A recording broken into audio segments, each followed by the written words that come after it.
I discovered a couple of years later, so still when I was a child, that before I started at the school, they sent a letter round to all of the parents of my classmates saying that if you didn't want your child to be educated alongside the disabled student, i.e. me, you could have them moved into a different class. I don't know whether anyone took them up on that offer, because obviously the people that were in my class were very aware that I was going to be in there, but I know for certain that that letter did go out because one of my friends from my primary school, her mother received that letter and was outraged, and she was the one that told me about its existence.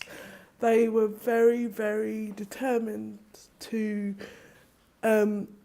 keep me as locked away as possible within that school. So I wasn't allowed to go out at break times because of the logistics of getting me up and down stairs.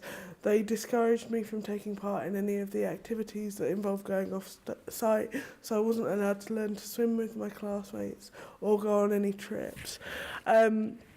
They really didn't know quite what to do with me and didn't enjoy my presence in the school. Like, they would wait until I was out of classes to tell my classmates about opportunities like trips abroad or opportunities to be involved in school plays.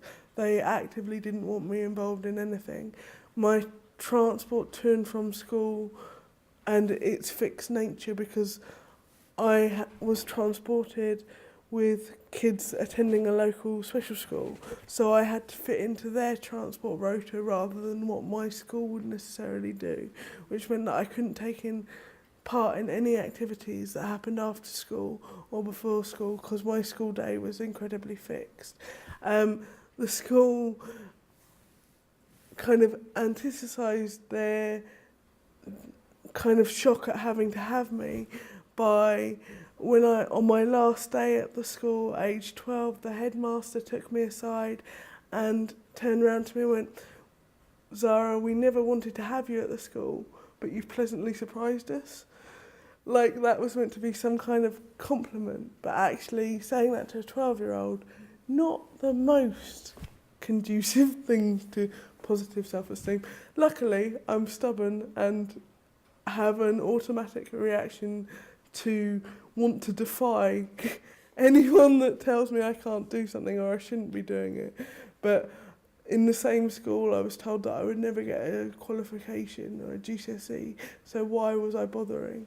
They had a very narrow perception of what I was capable of, and it was very much a case of being tolerated by quite a large proportion of the staff in the school. There were some exceptions, but the overwhelming sense was I was a burden that they were having to accommodate because the local authority was giving them no choice.